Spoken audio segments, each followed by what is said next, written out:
Shalom Mishpacha. Okay, so this is considered a midweek message for those of you that are listening in. I wanted to go over something which I think will help a lot of you who listen to this message. And I'm going to pick up on two stories. One here is in regards to Jesus, and one is in regards to Elijah. I think both of those stories are relevant. Let me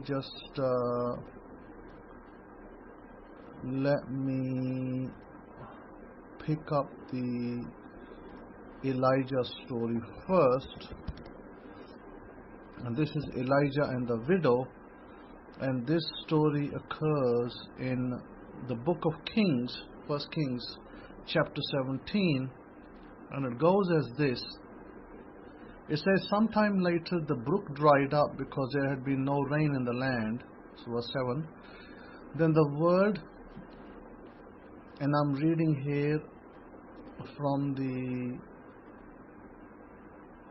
I'll read the Standard Bible today, which is from the NIV instead of the Hidden Truth Hebraic Scrolls, because that's most available to most people out there.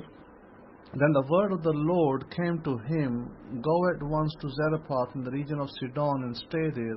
I have directed a widow there to supply you with food.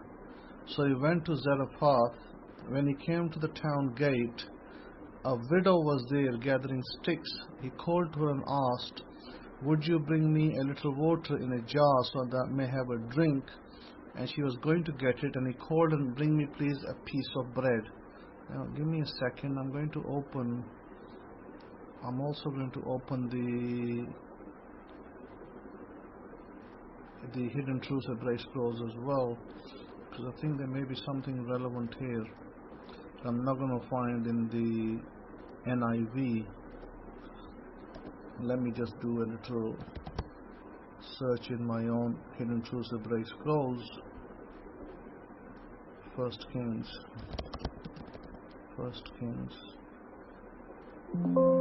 Okay. Now that's going to be a little way away. Judges. 1 Kings, here we are. Chapter 17. And now I'm going to be reading from the Hidden Truth Hebraic Scrolls, because I think there's some relevant information there that I did not see in the NIV. And let's see. Let's wait and look. Verse 7. And it came to pass after a while that the brook dried up because there had been no rain in the land, and the word of Hashem came to him, saying, arise, go to Zarephath, which belongs to Sidon, and dwell there. Behold, I have commanded a widow there to sustain you. So he arose and went to Zarephath, and when he came to the gate of the city, behold, the widow was there gathering sticks, and he called to her and said, fetch me, I beseech you, a little mayim, a little water in a vessel that I may drink. And as she was going to fetch it, he called to her and said, bring me, I beseech you, a morsel of lachem, bread, in your hand. And she said, as Hashem your power lives, I have not a bread or a roti, but a handful of meal in a barrel and a little oil in a jar. And behold, I am gathering 2 sticks, that I may go in and cook for myself and my son, that we may eat it and die. And Eliyahu, this case is Elijah of course, said to her, fear not, go and do as you have said, but make me there a little bread first, and bring it to me, and after make for you and for your son. For thus says Yud-Heh-Wah-Heh, Elohim of Israel, the barrel of meal shall not finish, neither shall the jar of oil fall low, until the day that Yud-Heh-Wah-Heh sends rain upon the earth. And she went and did according to the saying of Eliyahu, and she and he and her house did it many days. And the barrel of meal emptied not, neither did the jar of oil go, according to the word of Yud-Heh-Wah-Heh, which is spoke by Eliyahu, which is Elijah. And it came to pass after these things that the son of the woman, the mistress of the house, fell sick, and the sickness was so that there was no breath left in him. Okay, so this is the next part, which is the raising of the kid. Okay, we'll leave that part. And that was one aspect of Elijah and a widow. Now, of course, these are true stories that happened in the past, but what are we to derive from them? What are we to derive from them is the fact that this is all about faith and belief. The woman, on the other hand, had a belief, or at least had come to a point in her history that she decided that there was no food, it was some kind of famine, and she decided that it was better for her and her son to die than to continue to struggle. Okay? Now, we got to look at this mystically, not literally. Mystically, here, the woman who wants to die and with her son, generally speaking, of course, that's not that wouldn't be a great thing for somebody to take their life, but this is not so much about taking a life, in this case of the woman's life. What we are being taught over here is, number one, faith. Number two, belief. The woman believed that there was no food, okay, or very little food, scarce, in other words, lack. So there was lack, and she had a lack mentality, okay. So who is the woman? Who is the son? Well, let's look at the symbols. The woman, okay, now listen carefully. The woman here, now this is mystically speaking, allegorically, symbolically speaking, the woman is your mind, is you and your mind. When you believe in scarcity, in lack, then that is what you will receive, because that becomes your belief. A lot of households today and yesterday, yonder years ago, there were people, living in different countries, America, United Kingdom, France, Germany, other places, and their mothers, when they would scorn their sons, or even the father in this case, they would scorn their children and say, "You're good for nothing, you will be good for nothing." And when children are young, they are like a sponge, and they will absorb things to their brain, and it will dwell there. And also it can cause trauma. Now, how does it cause trauma? Well, when those words are thrown at you as a child, and it doesn't mean child has to be 5 years old. A person who's 17 years old is still a child. Is 19 years old still a child. Somebody who's 21 is not yet mature to be counted adult by the biblical sense of the word. He's not technically definitely in the biblical world, 17 wasn't a marriageable age. So if somebody is 17, 18, and you throw those kind of words at that child, he is very impressionable. So he may take those words from his father, from his mother, and they will impress upon him, and they will embed in him, in his mind, in his body. And so how does he get the trauma? Well, the trauma, where does the trauma live? The trauma lives in your body cells. So it will be hitting your different body parts, because we are energy. We are an energy source. We are trillions of cells of energy source. So where does the trauma settle? The trauma settles in your cells. How does this trauma show up? The trauma shows up. I've got all these applications closing and opening because I think I had a disconnect. from the internet, and when I get a disconnect, I got different applications close and open, and so therefore it makes all these funny sounds. So as I was saying, because there is trauma, and trauma settles in your body parts. In your body, it can settle in your shoulder, it can settle in your legs, it can settle in your arms, and what that does over the years, that those things that are settled over there, they produce pain. You know, people don't just suddenly get diabetes, and they don't just suddenly get arthritis or other pains. They come at a slow pace, and part and parcel of the problem is, like I said, that it's trauma and it's years of what I can only say as neglect and harsh words that are given to you by different people in your life. And it doesn't have to be a mother and father. For a spouse, it could be a husband, it could be a wife who been fighting each other and giving each other bad words, and they also develop trauma like that. And that trauma shows as you get older in years, 30, 35, 40, it starts to show up. It starts to show up as pains, as different kind of ailments. So in order to deal with those ailments, first of all and foremost, for healing, you have to deal with your past. So you have to really go to your past, because these are memories. These are memories that are stored in your brain, and then those memories react and they affect different parts of your body. So first foremost, you'd have to do a revision technique to remove those memories, wipe them out. You'd have to even go back as far as where your mother was nagging at you, or your father, or maybe spouse, and you'd have to go that far and remove those by, how do you remove them? Very simple. You go back and you, like it never happened. You'd go back and your mother never said that to you, your father never said that to you, your wife and husband never said that to you.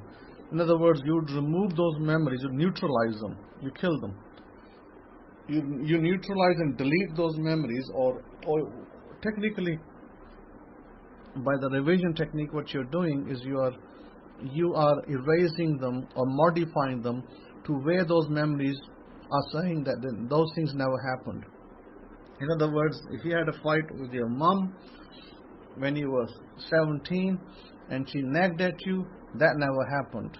She never nagged at you. So you go back to you close your eyes, you go back to that time period where you hear the voices of your mom, and you just say, it never happened. My mom and I had a beautiful relationship. My mom encouraged me. My father, I had a great relationship. He encouraged me. So you change it around. By changing it around, it will not disturb you. It will no longer be a problem for you. Years ago, when I say years ago, not that long ago, I'm talking about maybe back in 2018, I had an event. Something happened to me where I went to, I believe it was Qatar, in a city of Doha in Qatar. I was there. I was meant to meet somebody, and they didn't keep the date, they didn't keep the time, they didn't turn up, and I spent money, ticket money to go there, time, hotel, all of that. And when that person didn't turn up and didn't uphold to their word, and we're talking about 5 years ago roughly, then of course it caused me a lot of trauma. I was very angry, very upset at why that person didn't turn up to what they said they would. Anyway, I held on to that anger for a good 6 months. I was very angry at that person. The person came back afterwards apologizing and all that. I said, forget about it. I didn't want to accept their apology. I was very angry at them for wasting my time, wasting my money, etc. So what then I realized is that it's every time I would go through that memory, I would get angry. Every time I would go to that memory, I'd get angry. Then one day I said to myself, you know what? Enough time, I've got to change this. I've got to neutralize this memory and finish with it. So what I did, I revised it. I went back. I imagined that we actually had a great meeting. The person turned up, and we had a great meeting and a dinner, and I went off to my way, and that person went off their way, and that was it. So I settled that by, number one, first of all, for forgiving that person. Number two, I went back in time and erased that memory, modified it, and to the point of where now I actually had a great meeting opposed to no meeting, and everything went hunky-dory, perfect. So I was happy with it. Once I was happy with it, guess what? I never, after that point, had a problem with that event. I never even remembered it. I never thought about it, and even if that event ever came to my head, it was like, it was all great. Everything went fine. Everything was wonderful. So, meaning that you have to revise certain events in your life to bring them to where those things didn't happen the bad way that they're supposed to have happened, but you modify them. Once you modify them, they are gone, they are erased. They will no longer hold you in trauma. They will no longer affect your health. They will no longer hold you bondage to, because whenever you remember it, you'll hate that person or you'll want to fight that person, etc. All those feelings go away. Okay? So here, Elijah's story is, like I said, the woman here is your mind, and the lack is you. You're the one who's feeling lack, and once you feel lack, the idea of you saying, oh well, I'll go and die, meaning that you succumb to your feelings of lack, and you see no way out, and you see, that's it, that's the end, forget it, and I'm done and finished with it. Okay, so that's one part of the story. The second part of the story that I wanted to look at was where, let me pull that one up as well, which was where Jesus is talking, and there's a parable of Jesus, and I want to pull that one up as well. And let's see, I've got so many different Bibles open over here. Now let me find that Bible where we can read the parable of Jesus. Give me a moment. Where are we? Okay, not here, not in this tab. Okay, we just read 1 Kings. Okay, it's parable of the sower. Okay, so we'll pull that one up. And the parable of the sower is mentioned. Let's see.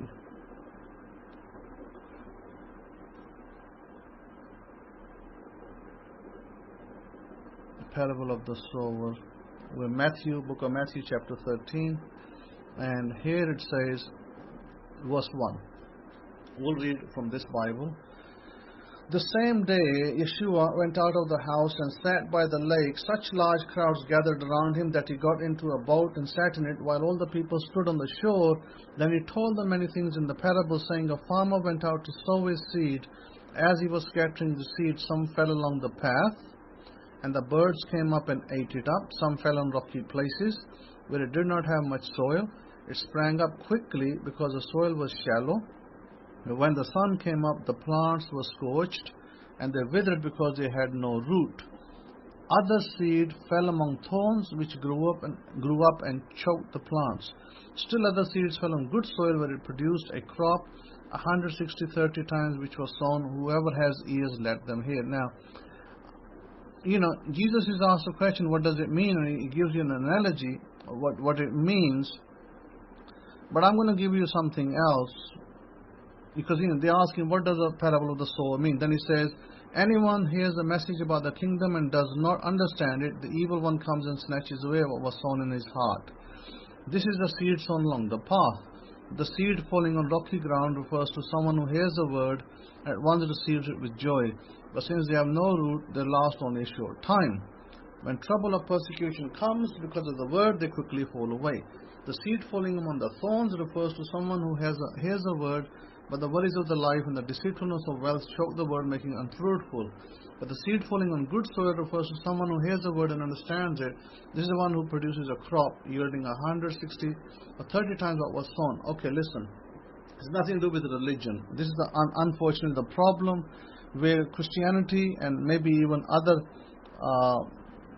sects of Christianity have used this kind of parables to push the agenda of, you becoming a good Christian somehow by, listening to Jesus dying on the cross and all of that, and then saying, oh, okay, based on that, you got to be a good Christian, and you got to pick up your cross and walk, and you got to help the church, and you got to go give leaflets indoors in homes and talk to people and talk about your salvation and blah blah blah, on and on it goes.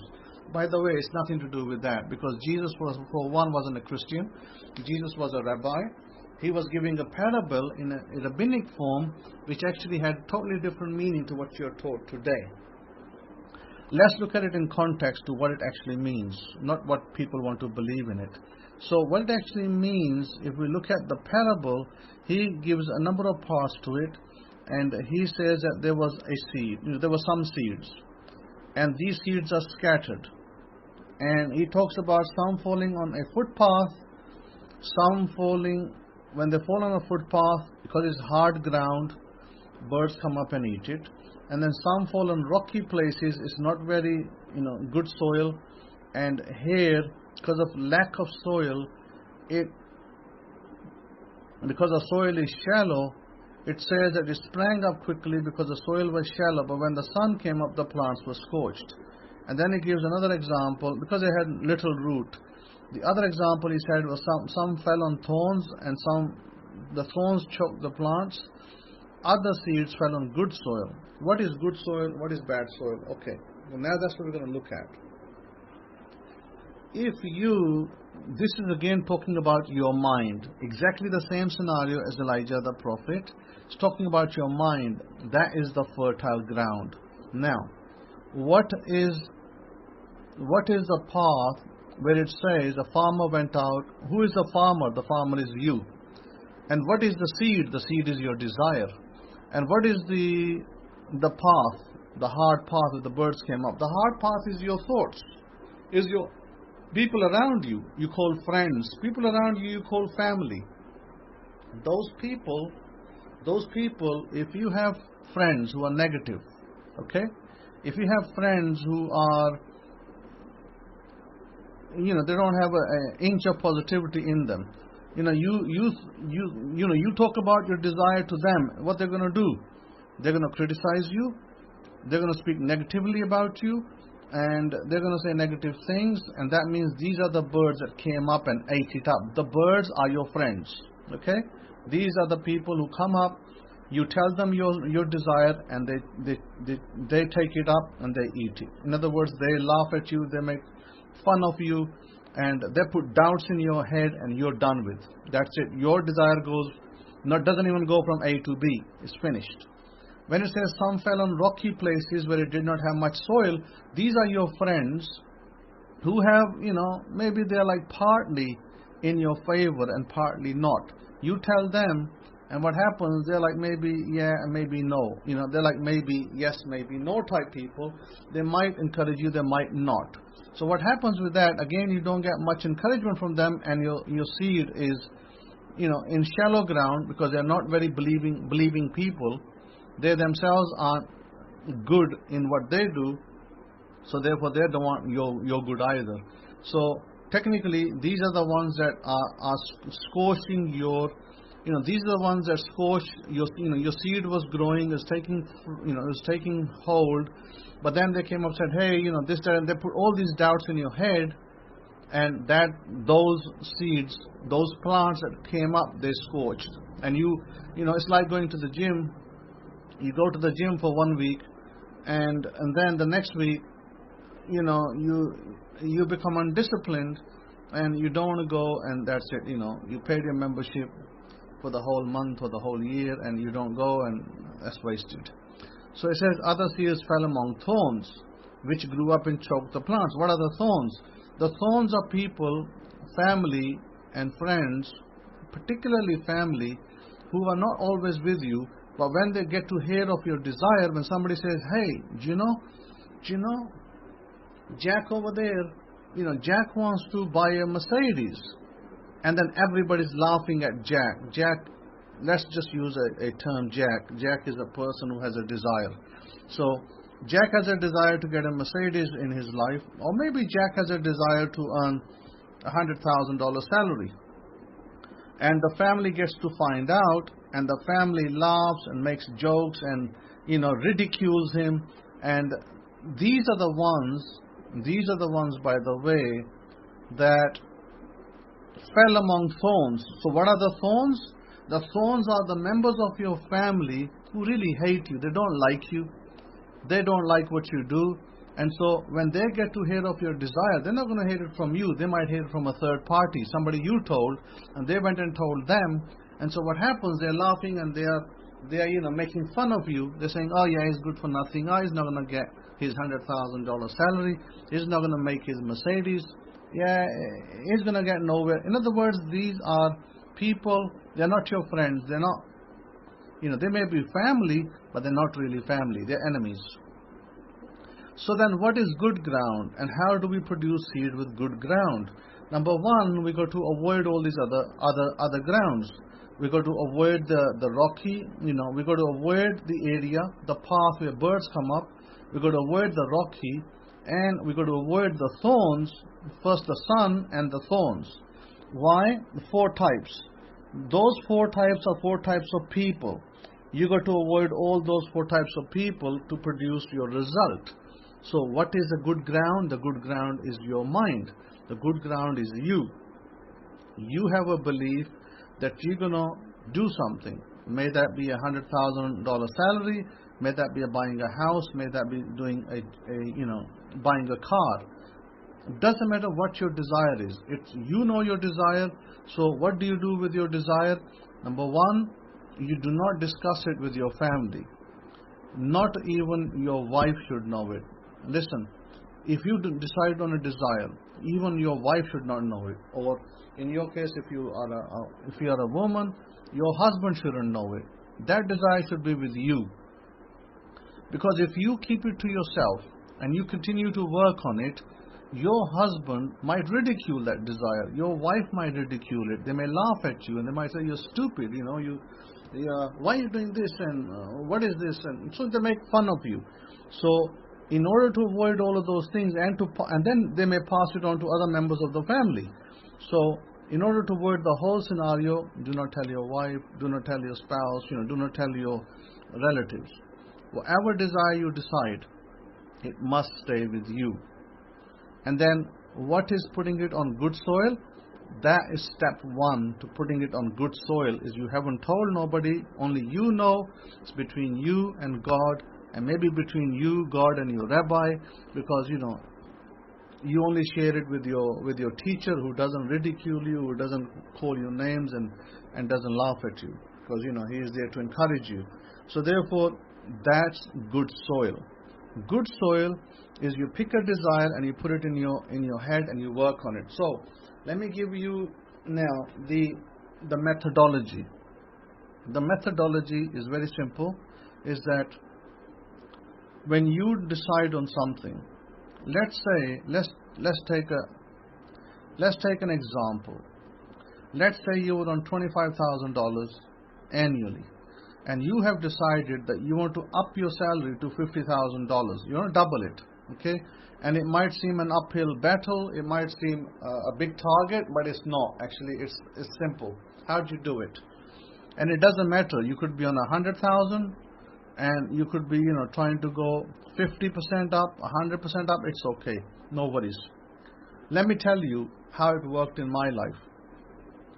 When I was living in England, I got my first job. And how did I do my desire? I decided that I was going to earn X amount of money. Okay? Let's say in this case, let's apply to the $25,000. Let's say I was on $25,000. I want to get $50,000 next. So I had a friend. So I told my friend. He says, well, what do you want to get? I said, well, I'm on 25 and I want to make it. He said, how much salary? This actually happened, by the way. He said, how much salary? I said, well, before I even said anything, he's like, well, I think that, you're on this much salary, and I don't think you can go any further. So this was his opinion, by the way, that I couldn't go any further as a software engineer. And I just laughed and I said, you know nothing about me yet. I said, not only will I go further, I will go much further. And I said, my next target will be $50,000 salary. And then he turned around and said, $50,000, wow, that's a lot. And then he's like, this was a lot back 20 years ago. So he goes, wow. And he said, where? I said, where? I said, not in England. I said, I will be traveling to the US. I'll go US and I'll make 50,000 salary. He's like, no way. I said, no way for you, but yes way for me. In other words, I set my goal to go to the US, living in UK, by the way, go to the US and make a $50,000 salary. And by the way, I wasn't on 25, I was on less than that. And my friend was like, no. And then we make a bet. We made a bet of £1, about $1. I said, okay, $1 bet, I make it. And $1 bet, you lose, $1 bet, I win. So it's okay, good enough, we'll do it. So what is the first part? The first part is a decision. Make a decision what you want. You can't be, 1 minute you're 20,000, next minute you're 30, then you're 35, then you're 40. Don't do that. Sure, you can make changes, but decide 1 to 2 times, between 1 and 2 times decide what you want. So I decided my salary had to be minimum 50,000. I said minimum 50,000. It was done. There was no change there. And when I made the job, I had no clue how I was going to get to America. Having a British passport, didn't have the American visa at that time, and didn't have even know how to get there. But anyway, so what ended up, how the circumstances transpired is I set my goal to, I want $50,000 and I want to be in America. And you know what happened? I actually got a job offer to work in New York City in a bank, in a investment bank, and the salary they gave me to come and work there was $52,000. Can you imagine that? I was $2,000 above my target. And when I told my friend, he nearly had a heart attack. He's like, how can that be? How can he just go from here to US and get a job even with 2,000 more? And I was like, no, there's not 2,000 more. Actually, they're going to put me on $60,000 after 3 months. So 52 is just a start. And of course, the green card to follow. So this was based on a decision. This was based on my good seed. What was my good seed? My good seed, I was like, I was immature like a lot of you out there today. I was a little immature. I shouldn't have told my friend, but I told him. And he actually gave me the impetus to succeed even more because he's like, no, you can't. I was like, yes, I will. So this was the impetus for me to succeed and to prove him wrong. So I actually, even more so in my mind, I was preparing to go to the US. So my point is this, that first decide what you want. Don't think to yourself, oh, $100,000 a lot. No, it's not. Because I went on from 50 to make $100,000 salary, plus bonuses. So don't think like that. So decide on your salary, decide on what kind of house, decide on what kind of car, and go get it. Then it takes a little while, sure, but you got to put your seed, put your good seed in your mind, and you work it. How do we work that seed now? This is where the next example comes in. How do you work the seed? I'm going to give you a technique, and this was spoken about by Neville. And by the way, I already tried this technique years ago without even Neville having, I had no Neville in my life. I just did it, and it worked for me, and I knew technique works. So what is the technique? The technique is very simple. First, decision. What do you want? Once you've decided on it, you write it down. I want to have X, Y, Z salary, or I want to have such and such home, or I want to buy such and such car. Okay, we've done that. Next part is how to get there. You close your eyes and you imagine yourself that you are that person. Okay, in other words, if you are a man who's looking for a 50,000, 100,000, I mean today it'd be like 100,000 salary. If you're a man looking for a 100,000 salary, or maybe you're looking for $200,000 salary, no problem. You close your eyes and you look and you are earning the $200,000 salary. That's the man you see in your closed eyes. When you close your eyes, you are making $200,000 salary. How do you know that? Very easy. Because you got your friends, the same friends who were criticizing you, like I had that friend who criticized me. Guess what? He's the one coming congratulate me. Congratulations, Simon, you made it. Yeah, sure, Winston. I knew I was going to make it. Duh, I was like, of course I was going to make it. So, my point is this, that you imagine for 4 to 5 minutes. This is a 4 to 5 minute technique every day. Once to twice a day. Close your eyes. Imagine you are that person who already got that job, that 100,000 or a 150 or a $200,000 salary. You already got it, and you got your friend congratulating that friend who criticized you. The same friend coming to you and saying, "Congratulations, Jack." Remember, Jack is our hypothetical person. Jack, congratulations, you made your salary. Wow, wonderful. Or Jack, congratulations, you made your salary. Isn't that great? And Jack is saying thank you. So you loop that technique for 4 to 5 minutes in your mind, and you do that 1 to twice a day. That's you are impregnating your mind. In other words, you are planting the seed, that very seed that Jesus talked about, that birds came up and ate it, and the rocks choked it, and the sun and the other people that were in that picture, who were always there to criticize you, all of that. So now what you see is that seed is in your mind, whether that seed is a job, whether that is a big pot of money. It could be applied to anything. It could be applied to a jackpot, a lottery jackpot. It could be applied to a house. It could be applied to I did apply, by the way. I applied it to a car. I applied it to a house. I applied it to a job. I did that. So I'm not making this up. I did all of those things in the UK, and I got all of those things. I even got to the US. It's the same seed. So this is why I'm saying that you got to do it that way. Do it for about 4 to 5 minutes daily, and 1 to twice a day. The best times that I have found for me, it might be similar or it might be slightly different, but it's always, not far different from where I was. The best times to do this is when you wake up in the morning, you do your 4 minutes, and when you go to bed at night, you do your 4 minutes. Those are the 2 best times that I've found. Now, if you sleep in the day, like you have a nap and you wake up, it's a great time to do it. So do it in those times. Continue to do it. Stop listening to other people who are negating you, who are criticizing you, who are, always saying to you, hey, you're not going to get it and all that. Don't listen to those kind of people. You got to do it. You got to believe that your word is true. Believe that your decision is right. When you set on your decision being right and your word being true, you're not going to allow anybody to distract you, and you're not going to allow anybody to speak negative to you, and you're going to succeed. You're going to win. That's it. Because you set your mind to win.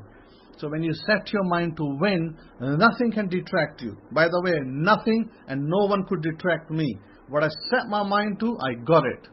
Because I was that disciplined. I had a lot of people around me, a lot of family members, speaking, yada, yada, yada, yada, all negative words. I didn't care. I didn't give 2 hoots about them, what they thought about it. I continue to work on myself. I continue to see myself as a successful person. And, the day came, you should have seen my family's faces. Their face, even to this day, they're not even close to me. So, the whole point is this. Don't let anybody discourage you. Set your mind and continue to work on it till the day you succeed. See yourself as a successful person. You always see yourself as a successful person. Always as a successful person. And you will remember the words what Rabbi Simon said, that you are a successful person. You are a winner, sir. You are the successful person. And no one can defeat you. No one can beat you. God is on your side.